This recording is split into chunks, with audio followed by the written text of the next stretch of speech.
केंद्रीय वित्त राज्य मंत्री अनुराग ठाकुर ने हिमाचल प्रदेश विधानसभा प्रकरण पर प्रतिक्रिया दी है। उन्होंने इसे हिमाचल को शर्मसार कर देने वाली निंदनीय घटना करार दिया है। अनुराग ठाकुर शनिवार को हमीरपुर में मीडिया से रूबरू हो रहे थे। वो भाजपा मंडल हमीरपुर के प्रशिक्षण वर्ग में हिस्सा लेने के लिए पहुंचे थे। इस दौरान उन्होंने विपक्ष पर निशाना साधते हुए कहा कि कांग्रेसी नेता लोकसभा में झूठ बोल रहे हैं और वो हर समय झूठ बोलते हैं। राज्यपाल से धक्का मुक्की करना लोकतंत्र और हिमाचल को शर्मसार करने वाली घटना है।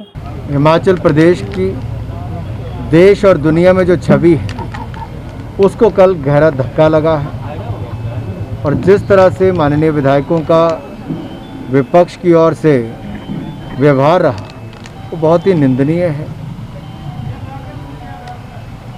ये बात मैं इसलिए भी कह रहा हूँ क्योंकि लोकतंत्र में अपनी बात रखने का, विरोध करने का हर किसी को अधिकार है, लेकिन कुछ पदों की गरिमा भी है और संवैधानिक पद पर जो लोग हैं उनके प्रति हमारी क्या व्यवहार होना चाहिए, क्या हमारी जिम्मेदारी होनी चाहिए। आखिरकार अगर गवर्नर महोदय ने अपना अभिभाषण रखा भी तो विपक्ष के पास पूरा मौका है कि जब उस पर चर्चा होगी, अगर उनको उसमें कोई त्रुटियां नजर आती हैं, कुछ कमियां नजर आती हैं, उसमें विस्तार में अपनी बात रख सकते थे। लेकिन लोकतंत्र में अपनी बात ना रखने का और केवल धक्का मुक्की करने से, जोर जबरदस्ती करने से ये संदेश सही नहीं है। कुछ कांग्रेस के लोग, बड़े नेता लोकसभा में रहकर वहां पर झूठ बोलते हैं। संसद से सड़क तक कांग्रेस ने झूठ की नई ऊंचाइयां छूनी शुरू की। इनके नेता किसान कृषि बिल पर पूरी तरह से झूठ बोलते हैं। एक लाइन नहीं बता पाए वो कि कहां पर लिखा है कि मंडी बंद होगी, कहां पर लिखा है एमएसपी बंद होगा। एक लाइन आज तक पूरी कांग्रेस पार्टी लोकसभा और राज्यसभा में नहीं बता पाई, लेकिन सड़कों पर जाकर किसान को गुमराह करने का काम करती है। विधानसभा के बाहर गवर्नर साहब से धक्का मुक्की करती है।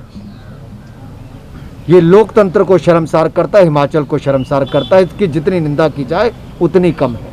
कांग्रेसी नेता राहुल गांधी पर निशाना साधते हुए उन्होंने कहा कि उनके परिवार की 4 पीढ़ियों को उत्तर प्रदेश के अलग अलग संसदीय क्षेत्रों से जीतने का मौका मिला, लेकिन राहुल गांधी दक्षिण भारत की तरफ रुख कर रहे हैं। कांग्रेसी नेता उत्तर प्रदेश और बिहार राज्यों को नीचे दिखाने की कोशिश कर रहे हैं, लेकिन हर राज्य की लोकतंत्र के निर्माण में अपनी भागीदारी होती है।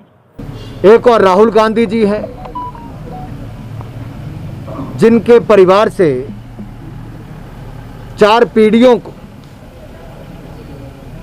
उत्तर प्रदेश के अलग अलग संसदीय क्षेत्रों से जीतने का अवसर मिला और कुछ क्षेत्र तो ऐसे जहां पर बार बार जीतने का अवसर मिला और उन्होंने ही अपने क्षेत्र की अनदेखी की थी कि उनको दक्षिण भारत का रुख करना पड़ा और वहां जाकर उत्तर भारतीयों को जिस तरह से टिप्पणी की गई वो भी शर्मसार करने वाली थी। उसकी जितनी निंदा की जाए वो कम है। हम भारत को एक मानते हैं, सबका साथ, सबका विकास, सबका विश्वास, इसमें विश्वास रखते हैं। कुछ कांग्रेस के नेता यहाँ पर बैठकर भी उत्तर प्रदेश, बिहार, झारखंड और बाकी राज्य के लोगों को नीचे दिखाने की कोशिश करते हैं। शायद वो भूल गए भारत के निर्माण में हर भारतीय का, हर राज्य के लोगों की बहुत बड़ी भागीदारी है। इसलिए किसी भी राज्य के किसी भी व्यक्ति के बारे में टीका टिप्पणी करना सही नहीं है। 5 राज्यों में हो रहे चुनावों को लेकर केंद्रीय वित्त राज्य मंत्री अनुराग ठाकुर ने कहा कि असम, पुडुचेरी में बीजेपी अपनी सरकार बनाएगी और पश्चिम बंगाल में रिकॉर्ड मतों के साथ भाजपा की सरकार बनेगी। इसके अलावा तमिलनाडु और केरल में भी भाजपा अपना परचम लहराएगी। जो राज्यों में भारतीय जनता पार्टी शानदार प्रदर्शन करेगी। असम में हम फिर सरकार बनाएंगे, पश्चिम बंगाल में रिकॉर्ड मतों के साथ भाजपा वहां पर सरकार बनाएगी, पुडुचेरी में हम सरकार बनाएंगे और आप देखना हम तमिलनाडु और केरल में भी सरकार बनाने जा रहे हैं। ये 5 की 5 स्थान, 5 राज्यों में भारतीय जनता पार्टी का शानदार प्रदर्शन रहेगा क्योंकि नरेंद्र मोदी जी के नेतृत्व में देश आगे बढ़ रहा है। अब इन राज्यों को लेकर देश को और आगे बढ़ाने के लिए पूरा योगदान करवाएंगे। Sun TV bureau report.